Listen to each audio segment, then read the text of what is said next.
Di zaman sekarang, kita hidup dalam budaya kecepatan. Semua serba cepat. Makanan cepat saji, pengiriman instan, konten viral yang muncul setiap detik, dan kesuksesan yang seolah hanya sejauh satu unggahan TikTok. Dunia membuat kita percaya bahwa untuk berhasil, kita harus cepat, viral, dan langsung berhasil. Banyak anak muda yang merasa gagal, bukan karena mereka tidak mampu, tapi karena mereka merasa tertinggal dari pencapaian orang lain. Kita melihat influencer yang mendadak terkenal, pebisnis muda yang tiba-tiba kaya, konten kreator yang bangun tidur langsung viral. Lalu muncul pertanyaan, kenapa hidupku tidak seperti mereka? Kenapa prosesku begitu lambat? Dan disinilah masalahnya dimulai. Kita mulai kehilangan kesabaran terhadap proses. Kita ingin hasil tanpa perjalanan panjang. Kita ingin puncak tanpa mendaki. Inilah yang disebut budaya instan.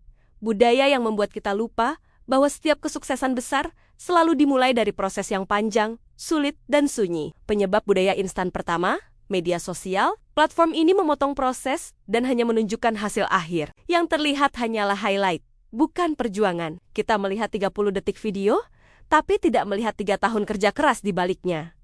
Kedua, lingkungan yang kompetitif, sistem pendidikan, tuntutan ekonomi, dan tekanan keluarga membuat banyak anak muda takut gagal sebelum mencoba. Ketiga, standar palsu yang dibangun digital culture. Seolah-olah kalau belum sukses sebelum usia 25, hidupmu gagal. Padahal, tidak ada aturan seperti itu. Tidak pernah ada. Efeknya, budaya instan melahirkan banyaknya anak muda yang merasa tidak cukup, overthinking dan kecemasan berlebihan. Mudah menyerah, karena proses terasa terlalu panjang. Mengambil jalan pintas yang berbahaya.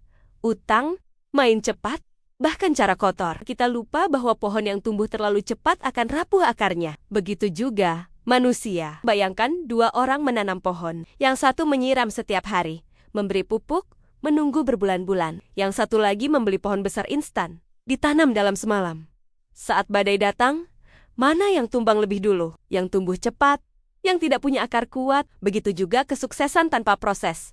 Mudah roboh, mudah hilang, mudah hancur. Pelajaran besar. Proses panjang membentuk karakter. Proses mengajari kita disiplin, ketangguhan, strategi, dan rasa syukur. Kesuksesan cepat membuat kita merasa berhak. Tapi kesuksesan hasil perjuangan membuat kita belajar menghargai. Karakter kuat tidak lahir dari kemenangan, tapi dari ratusan kegagalan dan keberanian untuk bangkit.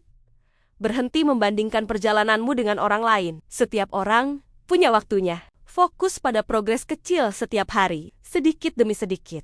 Lama-lama menjadi bukit. Rayakan prosesmu, bukan hanya hasilnya. Bangun mental tahan badai, bukan hanya impian tinggi. Karena yang bertahan sampai akhir bukan yang cepat, tapi yang kuat akarnya. Ingat ini, tidak apa-apa berjalan pelan. Yang salah adalah berhenti. Hidup bukan tentang siapa yang paling cepat sampai tujuan, tetapi siapa yang tidak menyerah untuk mencapainya. Jadi, jika hari ini kamu merasa tertinggal, gagal, atau tidak melihat hasil yang kamu inginkan, tenanglah.